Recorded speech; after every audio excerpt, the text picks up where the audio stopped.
Talagang nakakalimutan na. Lumiban tayo ng 2 weeks eh. 2 meetings. Ayun, nakalimutan na mag-record. Ayun, nakalimutan na nga ng ibang classmates natin. Kala nila tapos ng Greek class natin. Before ng lesson 15, magre-review tayo ng conjugations. No? Kasi up to lesson 16 ay lahat conjugations. Or I mean, matatapos na yung lesson about conjugations sa lesson 16. At dahil nga 2 weeks tayo nagpahinga, magandang maka-review muna tayo. So, gumawa ko ng mga bagong natin para sa ating review. Ayan. Ito yung conjugations na pinag-aaralan natin. Sa translation natin, sinasabi na locate the verb. So, mahalaga na yung verb ng sentence ay ma-identify natin. Ito yung makakatulong. No? Yung mga endings. I still recommend na gawa kayo ng sarili nyong kudigo na may mga endings lang muna. Yan. So, nagsimula tayo sa present active indicative. At sabi ko, matatapos na itong conjugation, sumula present, past tense, at saka future. Yun lang naman eh. Sa English yun. Pero iba ang katawagan sa Greek siyempre. Present, tapos imperfect, ang tawag sa Greek. Tapos aorist, mayroon pang first at saka second aorist, which is equivalent to just past tense sa English grammar. Tapos yung future, yan ang tungkol sa verb conjugation. So ending ng present active indicative. At again, no, ang indicative pa lamang ito, indicative mood. Pupunta pa tayo sa ibang mood, yung subjunctive mood, saka imperative. Yan, no? Subjunctive ay yung idea ng parang baka sakali. Tapos yung imperative mood, pag-uutos yon. So itong tinapos natin o matatapos natin ng mga conjugations, may kinalaman lamang sa indicative.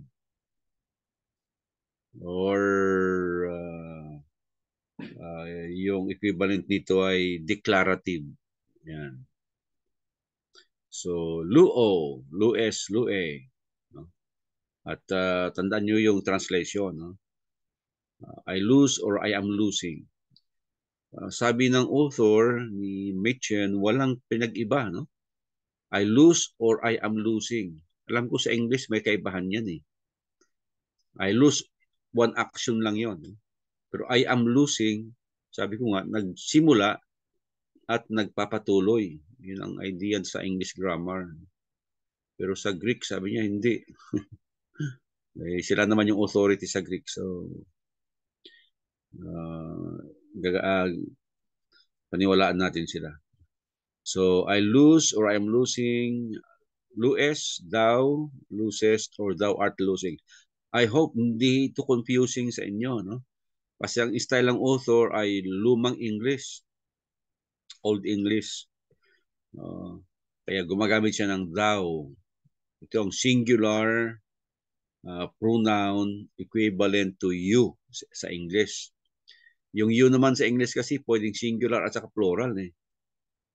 Kaya kung minsan ginagawa natin you singular. Sinasabi natin singular. No? You lose. Kaya yung pati yung lose niya Old English pa. Losest.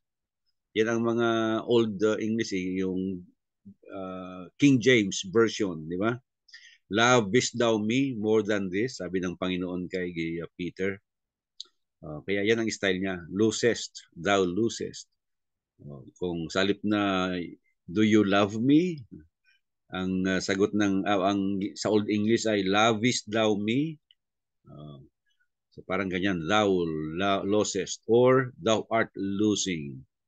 Yung art, no? Thou art losing. Old English pa rin yan. Diba yung our Father who art in heaven? Yun. Lumang English yun. Thou art losing. And then, Lue. Oh. Huwag niyong kalimutan sa translation, yan yung may S. He loses or he is losing. Oh. He lang yan, pero pwede yung she, it, third person. No? Plural, luumen, we lose or we are losing. Luite, ye lose or ye are losing. O yung ye, Old English pa rin ito. Ye. Plural yan ng you. So tayo naman, minsan ginagawa natin, minomodernize natin. So you, tapos lagyan natin ng plural. You, plural, you lose, or you, plural, are losing. Then luosi, they lose or they are losing. Kaya yung ending natin, OSE, omen, iti, osi. Next ay yung pinag-aralan nating present middle indicative. So present pa rin, indicative, pero yung voice niya, no? Middle voice siya. Yung una kanina ay active. So middle, you do it for yourself. Yan, ang idea niyang middle na yan. No? Present, middle, indicative. So, ang endings nila, umay, iitay, umita, isti, ontay. Lu umay, I lose or I am losing. Lagi yan, no? For myself. Mayroon laging self kasi middle nga eh. No? Lu A. Yung Lu A niya, take note, mayroong iota subscript doon sa eta. Ayun, yung may kudlit doon sa baba. Eta, tapos mayroong kudlit ng iota. Iota subscript yun. So, thou losest or art losing for thyself. O yung thyself, no? Old English pa rin. Kung gagamit tayo sana ng you lose for yourself. Ganon sana yan. You lose for yourself. Lo itay, he loses, okay, with the S again. He, she, it loses or is losing for himself, herself, or itself. Depende yun sa iyong subject, masculine or feminine or neuter. Then plural, loomita, we lose or we are losing for ourselves. Then lueste, ye lose or are losing for yourselves. Luontay, they lose or are losing for themselves. Alright, so oops.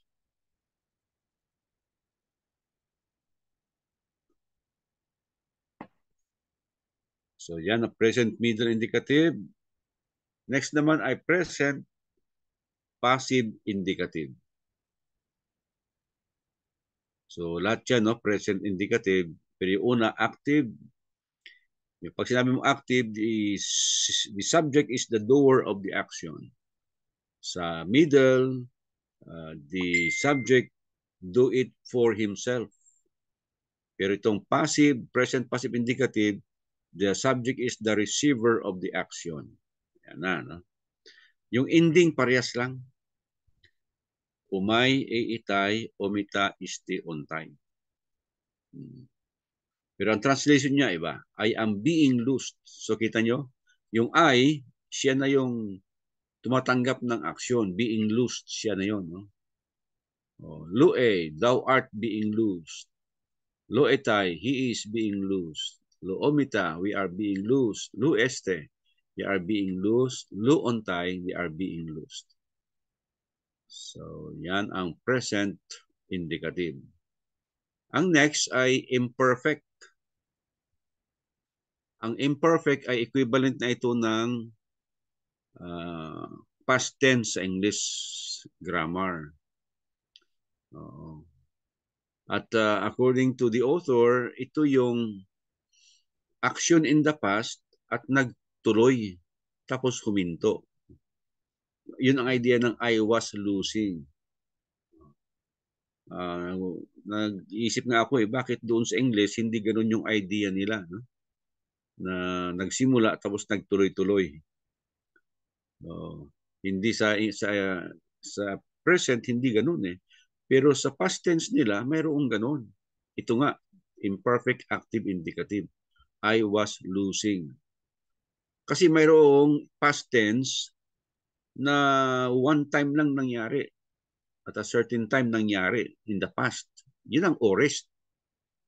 Aorist tense yun. Mamaya, no? Mayroon din tayo ng endings. So, dito muna tayo sa imperfect. So, kanina, present active indicative. Ito ngayon, imperfect active indicative. At ang imperfect ay past tense. No. At ang palatandaan sa verb na past tense, maalala ninyo, no? Yung augment na epsilon. Lahat yan mayroong epsilon. Idinagdag siya sa root word or sa stem na lu plus the ending. Yan. So, ang ending niya, on SE, tapos mayroong movable no, in case kailangan siya, o SE, omen on. At huwag kalimutan yung augment na epsilon. Kaya iloon. I was losing. Ilues, thou was losing. Ilue, he was losing.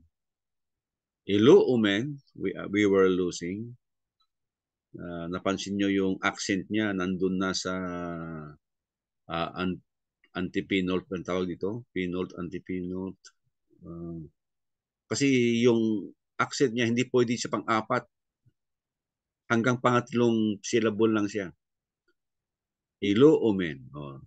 Yung sa singular, iloon, pwede pa. No? Ultima, pinalt, antipinalt. Yun yata. Ano? So, ultima, pinalt,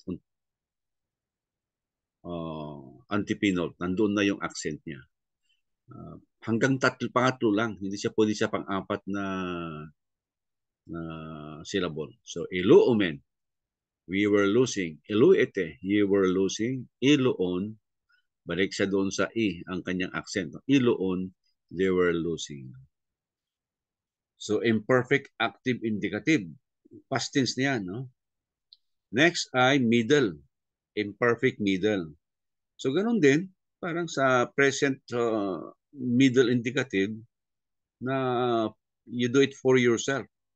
So, I was losing for myself on translation niya.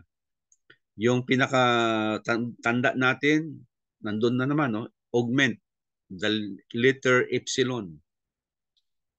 Tapos ang ending nila, ito na. Omen, o ito, omita, onto. Yan ang ending niya, no? Idadagdag mo yan sa stem or root word na lu plus yung epsilon, the augment. So you have iloomen. I was losing for myself. Iloo, thou was losing for thyself. Ilo ito, he was losing for himself. Plural, iloomita, we were losing for ourselves. Ilo este, ye were losing for yourselves. Ilo onto, they were losing for themselves. So, tandaan lang natin, pag sa translation exercises, pag mayroong verb na may augment na epsilon, past tense yan, no? Imperfect yan.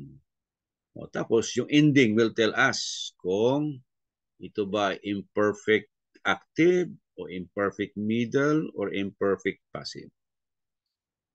So, we have the imperfect passive indicative. So, ganoon pa rin. No? The subject is the receiver of the action. Ito nga lamang nangyari nung nakaraan. Past tense. Tapos, napansin yung ending, parehas lang. Umen o ito, umita, onto. So, iloomen, I was being loosed. Iluo, thou was being loosed. Ilu ito, he was being loosed. Iloomita, we were being loosed. Ilo este, you were being loosed. Ilo onto, they were being loosed. At to be accurate naman, huwag niyong kalimutan yung breathing at saka yung accent. Kasi kapag wala siyang breathing, mahihilo yung magbabasa. May H sound ba o wala? Basta magsimula siya ng vowel, kailangan mayroon siyang breathing. So in this case, alam natin nung ito ay rough na smooth o kasi inverted C. Yung rough mayroong H sound. Yan. So tapos mayroon tayong accent, that's where we raise our voice when we read the word. So yan ang imperfect passive. So tapos na yung imperfect, di ba? Imperfect active, middle, passive. Tapos tandaan natin, yung middle at saka passive, parehas lang ang ending. Parehas ang ending, no? So katulad ng present, present, active, middle, passive. Yung tatlo na yan, mayroon. Imperfect, ganun din. Meron siyang active, passive, active, middle, passive. So ang next, future. So present, past, future. Ano naman ang palatandaan natin na ang verb ay future? Alala ninyo, no? Sigma. Merong sigma, ayan, no? Dagdag ng sigma, tapos yung ending ng present active indicative ay idaragdag natin. Di ba? OSA, uminiti, OC. Yun ang endings ng present active indicative. Pero sa future, active indicative, dagdagan mo lang ng sigma. So you have so, se, sumen, sete, susi. So, ganun lang. Ito yung mga tandaan lang natin, kaya nire-review natin. Para makalimutan. So, luso, I shall lose. Loses, thou wilt lose. Old English talaga ito eh. You will lose lang naman yan. You singular. You will lose. Lose, he will lose. Or she will lose. It will lose. Plural, lusumen. We shall lose. Lusite, ye will lose. Okay, yeah, Old English na naman. Then lususi, they will lose. After ng future active indicative, sumusunod ang middle. At napansin niyo yung ending, ganun pa rin, di ba? Umay, eetay, umita, isti, ontay. Pero dagdagan mo ng sigma. So, kuha mo na. Sigma. Sumay, sitay, sumita, isti, suntay. So, kung tandaan mo lang yung sa simula, OSA, uminiti, OC, tapos kapag future niya, dagdagan mo ng sigma, o sumay, sisitay, o pati middle at saka active, ganun din. So, lusumay, I shall lose for myself. Luse, thou wilt lose for thyself. Lusitai, he will lose for himself. Losumita, he shall lose for ourselves. Or we shall lose for ourselves. Loseste, ye will lose for yourselves. Losontai, they will lose for themselves. Tapos walang future passive. Nasa lesson 16 kasi. So mamaya sa dulo-dulo natin yun. No? Yung future passive. Kakaiba kasi ang pagkakabuo ng future passive. So after ng future middle, ores na. First orist active indicative. Again, dahil ito ay past tense, mayroong augment. Ayun o, epsilon. At ito yung simple past tense ang tawag natin sa English to. No? Nangyari nung nakaraan at 1 point lang. Yung imperfect nangyari at nagtuloy-tuloy in the past. Yun ang idea ng imperfect. Past tense yun. No? Past tense yun ito. First aorist, active, indicative. At mamaya, mayroon pang second aorist pala. Ang kaibahan lamang nila kung paano nabuo yung past tense ng verb. O, kaya tinawag lang nilang first at saka second. Ang equivalent niya sa ating English grammar, yung first aorist, ito yung mga verbs na deform their past tense by adding D or ED. Ganun lang eh. Tulad nitong lose, dagdagan mo ng dinagdagan ng D. Yan ang first aorist. Pero yung ibang mga verbs, ang pagbuo ng kanilang past tense ay kakaiba. Tawag natin sa English yun ay irregular verbs. Irregular, hindi sila regular. Katulad ng, ano bang word na irregular? Kain, eat, I eat. E-A-T. Pag ginawa mong past tense yung eat, ate na, ate. Di ba? Magiging A-T-E. Irregular siya. Ang present niya, E-A-T. Eat. Gawin mo siyang past tense, iba na. A-T-E. So, yan ang kaibahan ng first aorist doon sa second aorist. So, in the first aorist, active indicative, you have, mayroon pa isang palatandaan pala, no? Yung sigma, ganun siya, sa, se. Kung sa future ay so, ses, se, tama yung O-S-E, tama? So, ses, se, so, mensity, so, si, ito, iba naman. First aorist active indicative. With the augment, epsilon, and then sa, se. Samin, satisan. Yan ang first aorist. So, you have elosa, I lose. Elosas, thou losest. Elose, he loosed. Elosamen, we loosed. Elusate, ye loosed. Elosan, they loosed. Then the middle. May similarity pa rin sa ano? Sa present at saka sa future, middle, indicative. Kasi yung sa present, umay iitay. Umay iitay, umita isti untay. Umen o ito, umita isti unto. Ayun, yun ang similarity niya, no? Yung imperfect. Kasi ito, mayroon pa rin siyang augment, epsilon, tapos sigma, samen, so, sato, samita, sasti, santo. Ending niya, no? So, ilusamen, I lose for myself. Iluso, thou loses for myself. Ilusato, he lose for himself. Ilusamita, we lose for ourselves. Ilusaste, you lose for yourselves. Ilusanto, they lose for themselves. So, first aorist, middle, indicative. Ito na yung sinasabi kong second aorist. And by the way, this is lesson 15. Lesson 15 na itong first aorist at saka second aorist. Oh, sorry. Lesson 15, ang second aorist. Lesson 14 kasi yung first aorist eh.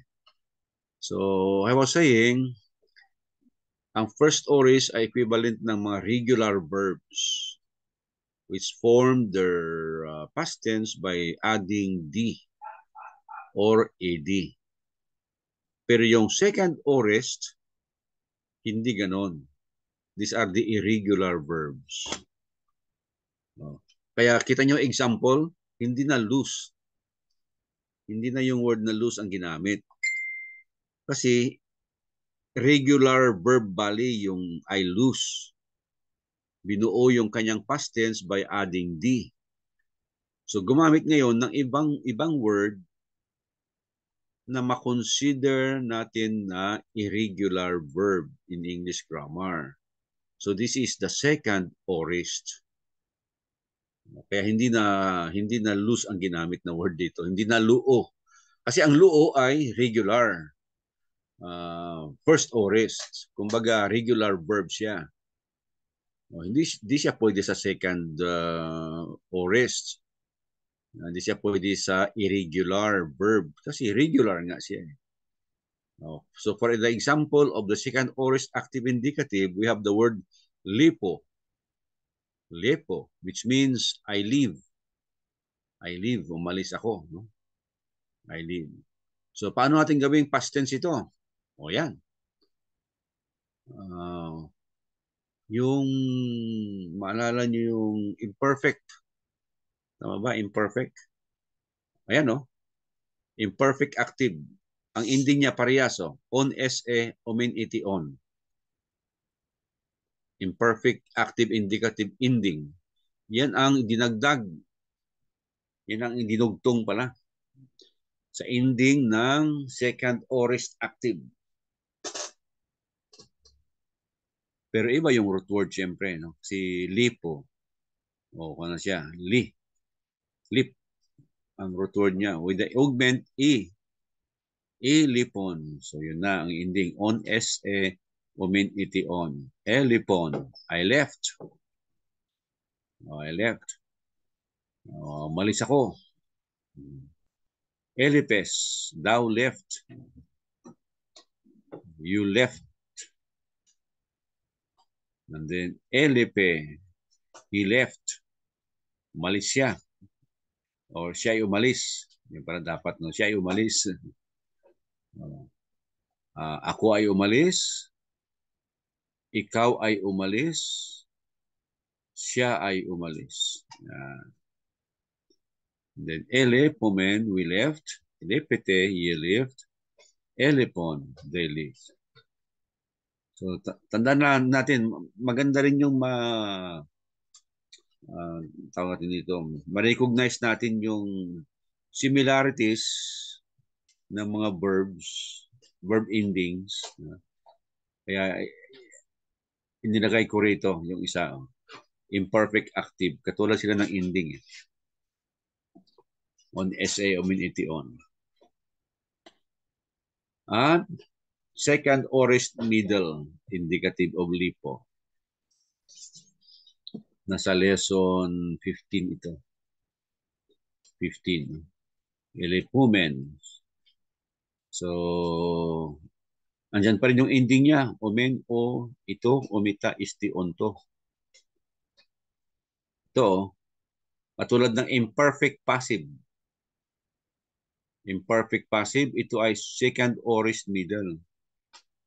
Pero ang ending nila, parehas. Ang kaibahan lang, idagdag mo yun sa irregular verb. Elipumen. I live. I left for myself. Hindi nila nilagyan ng translation eh. Pero that would be, I left for myself. Ilipo, you live for yourself. Ilipito, he left, past tense, no? Left for himself. Ilipomita, we left for ourselves. Ilipeste, you left for yourselves, plural. Ilipunto, they left for themselves.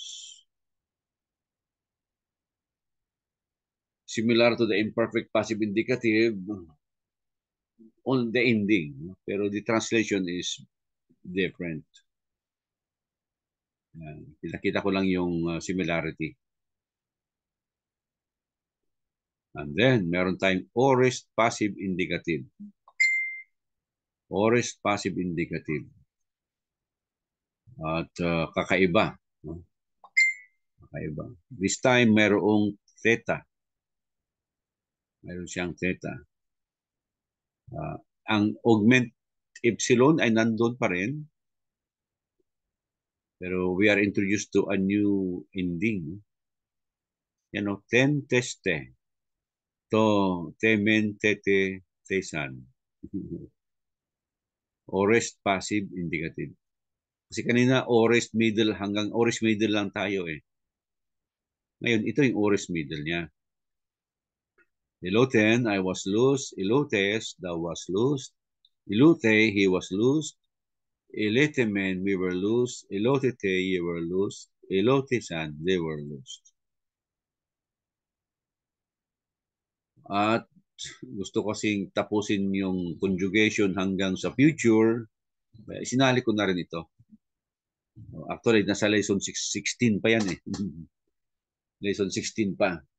Pero pag nag-review tayo kasi about conjugation, mabuti na yung nandyan na lahat. Conjugations. Kaya dinagdag ko na kahit wala pa tayo sa lesson 16. Yung ending na naman, nandyan na naman. Oh. Sumay sisitay, sumita sistisontay.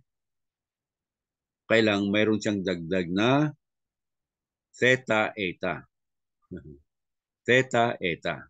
Oh, so we have lothisumai, I shall be loosed. Lothese, thou wilt be loosed. Lothesetai, he will be loosed. Lothisomita, we shall be loosed. Lotheseste, you will be loosed. Lothesontai, they will be loosed. Future passive. So mangyayari pa lamang, future. No? Ito na yung lesson 15. So dalawang lesson na lang tapos yung ating conjugations about verbs. So hindi naman lahat about verbs eh. Ang from lesson 1, yeah, from lesson 1, nadaanan natin actually ang nouns, verbs, adjectives, preposition, the article, nadaanan natin yan. Pag-aralan na natin. At saka pronoun, personal pronouns, at saka demonstrative pronouns. Nadaanan na natin. So, 2 more lessons and we are done with adjectives. Tapos, ang lesson 17 has something to do with declension. Declension, no? Sa review, hindi ko pa sinali yung declension. Siguro, bago tayo papasok doon sa lesson 17, i-review ko rin sa inyo yung declension para ma-refresh tayo. Hindi nakakalimutan na natin kapag I also plan to pagsamasamahin ko lahat ng mga vocabularies dito sa ating lessons. Kasi yung sama-sama, parang mas madali mag-memorize kasi ganyan putol-putol. So, lesson 15, vocabulary. Gar. Gar, no? At alam niyo na yun, nakalagay conjunction. Conjunction ang ibig sabihin yan. Conjunction. No? At it's called post-positive. So it's translated as for. For. No? Ebalon. Kita nyo na may epsilon na. The mark of a past tense of an aorist or an imperfect. O, tama, yung translation ng ebalon, I threw, past tense. No? I cast. At second aorist pala siya ng balo. Malayo ang ano. Ang present tense niya ay balo, ay throw, tinapon ko. No? Ang aorist niya, second aorist, ibalon. So tulad ng sinasabi ko, no? Yung second aorist, ito yung para sa mga irregular verbs kung sa English pa. Ito yung mga verbs sa English na they don't form their past tense by adding ed. Yung by adding ed, yun ang regular verbs. Pero pag hindi yon, yung adding ed, yun ang mga irregular verbs. Tulad nito, ibalon. Past tense pala siya ng balo. I throw. Okay? Next word is iginomen. Notice the epsilon augment plus the ending omen. Eginomen. So, ores ito. Second ores pa rin, no?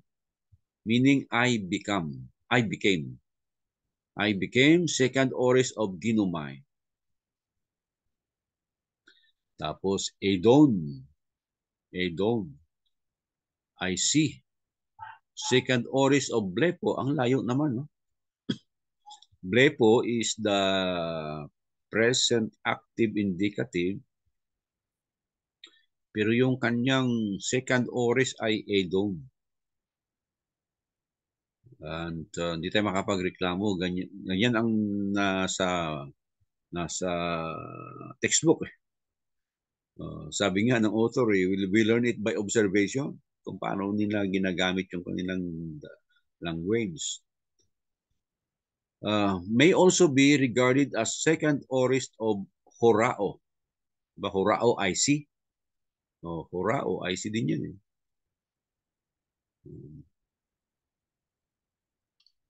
And then apon. Apon. I said second orist of Lego. Lego. Second orist of Lego. Apon. Elabon. I took second orist of Lambano. Layo, ano? I-memorize lang para alam natin. Kaya ako nagpadala ng dictionary. Doon sa dictionary, mayroon ako nakita doon ng mga past tense. Mayroon din. So, Elabon, I took second orist of Lambano. Next is Egagon. Egagon, I lead second orist of Ago. Layo Ago. Egogen. Egagon. Then Elthon, I came. I went. Second orist of Ercomine. And then Enigka. Enigka, I bore. I brought. First orist of Pharaoh. Conjugated like the first orist of Luo, but with a ka instead of sa. Naging complicated na talaga. Maganda rin naman, ito yung parang, ito mga PowerPoint natin, magiging libro ninyo, reference natin, no? Reference. Kung may ma-meet tayong word na ganyan, alam natin na yun pala yun. Enig ka. I bore, I brought. It is the first orist of Pharaoh. Conjugated like the first orist of Luo, but with a ka instead of sa. Okay. Then Lepo. Lepo. Second orist of Elipon. I live. Lepo, I live. Ang second orist ng Lepo, Elipon.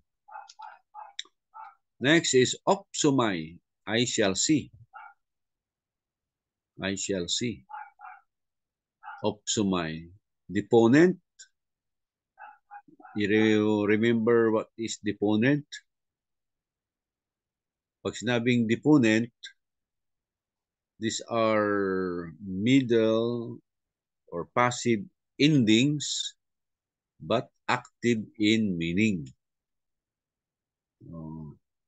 Yung ending niya ay umay, iitay, umita, isti, untay. Pero pag translate mo, active. Tulad ng Opsumai. I shall see deponent future of Blepo. May also be regarded as future of Horao. Horao. Opsumai. The next is Pipto. Second orist Epheson, I fall. So Pipto, pansin niyo Pipto, di ba? Walang epsilon, walang augment, walang sign ng future na sigma, wala ring sigma na para sa past tense. So yan yung first person, yung tawag natin dito, present indicative. I fall. Yan, I fall. Next is prospero. I bring to. Takes the accusative of the thing that is brought and the dative of the person to whom it is brought. An example, yan, prospero ta tekna to korio. I bring the children to the Lord. So yun ang prospero, I bring. So yan ang vocabulary, no? Kakaiba. Doon na sa mga nadaanan natin. Kasi pinakita sa atin yung pagkakabuo ng second aorist.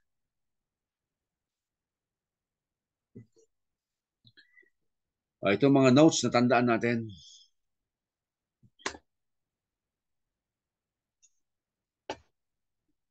So, author said it has already been observed that the second aorist is not a different tense. No? Kita nyo ha?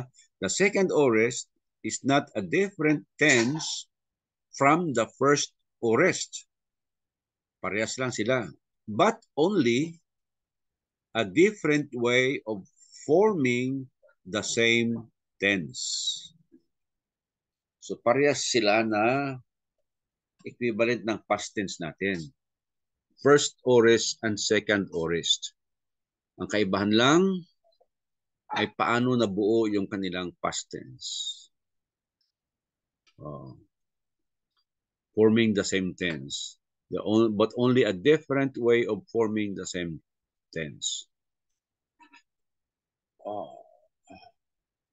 At may paliwanag ko ulit, parang regular at saka irregular verbs lang yan.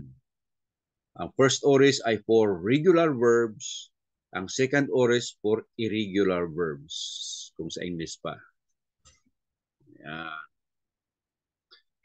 At very few words, therefore, have both a first aorist and a second aorist.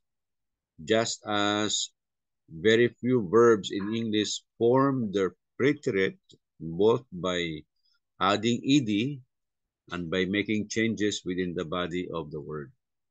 Kaunti lang naman daw. So example ito, thus the preterite of live, past tense ibig sabihin yan, preterite, is lived with the D. The preterite of rise, hindi pwedeng lagyan ng D yan eh. Yan ang irregular verb.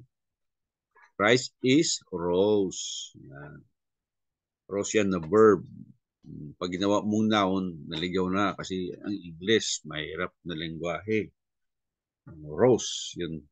Marami ibig sabihin ng rose. Rise, rose, risen. Yan ang conjugation ng word na rise. But live has no preterite love. Nor has rise a preterite rise. Hindi pwedeng baliktarin. No? The uses of the tense live are exactly the same as the uses of the tense rose. So also in Greek, the uses of the second aorist are exactly the same as the uses of the first aorist. Parehas lang. First and second.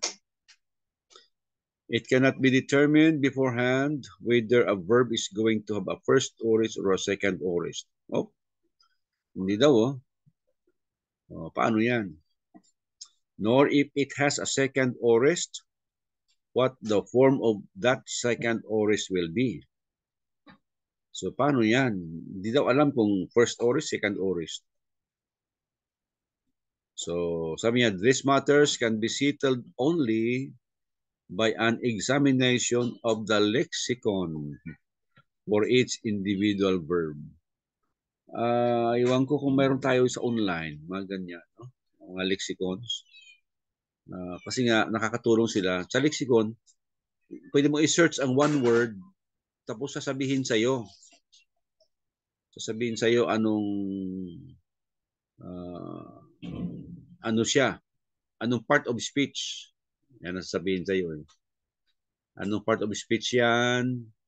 Tapos, kung noun siya, sasabihin sa'yo ano yung gender niya, ano yung number niya. Yan. Kung verb naman, sasabihin sa'yo ano ang kanyang tense. present, past, future, aorist, mga ganun. No? Or kaya ay sabihin naman niya ano ang mode, active, middle, passive, sasabihin niya. So, malaking tulong yung lexicon actually. Lalo na pag nag-a-analyze tayo ng verse. No? Kasi meron tayong mga word na hindi agad makuha eh. Hindi natin alam anong kanyan. Anong tense. Present ba, future ba, aorist ba, imperfect ba. Yeah. The second aorist system, consisting of all moods of the second aorist, active and middle, differs from the present system, consisting of all moods of the present and imperfect, active, middle, and passive, not by adding sa or any other tense suffix to the stem of the verb, but by differences as over against the present within the body of the yung stick lang tayo doon sa example na pinakita ko kanina. So, sa example niyo, lambano. Pero ang second aorist niya, elabon. Hindi pala ilamban, di ba usual lang ginagawa? Mayroong augment, ilambong, ilambanon, hindi. Kung yung usual niya sana, lalagyan natin ng epsilon, tapos yung ending niya, on SE, ilambanon. Hindi pala eh. Second aorist niya, elabon. And then also the word balo, second aorist niya, ebalon.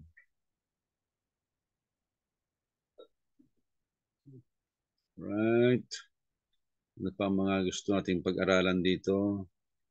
Yan ito yung sinasabi ko na. Second aorist, active indicative. So, bahagi ito ng lesson 15.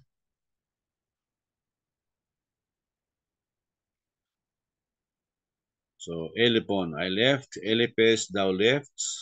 Elipe, he left. Elipomen, we left. Elipete, he left. Elipon, they left.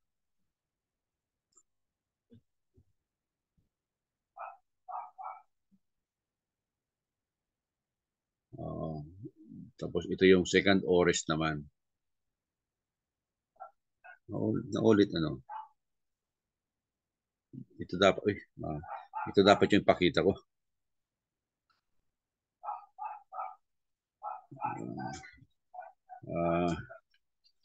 Hindi sharp yung one picture. Pero meron tayo kanina niyan, no? Elepomen, elepo, elepito, elepomita, elepiste, eleponto. Hindi siya sharp. Nangyari dito. Ito yung exercises. Hindi na tayo hindi na ako nag-effort na i-translate.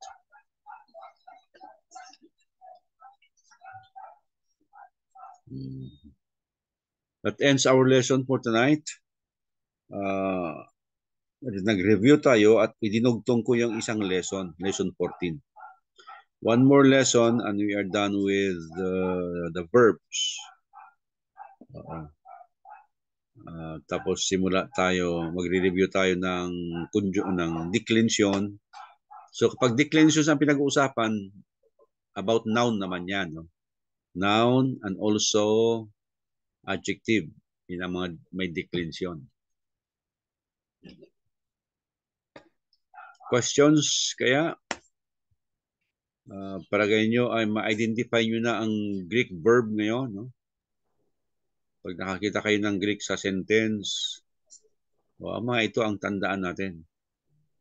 Yeah, gusto ko sabihin, Brad, yan maganda ito. Maganda yung lesson na ngayon dahil simula, makikita namin yung sunod-sunod niya. Oo. Ano ko pang gawin? Yung mga vocabulary naman, sunod-sunurin natin.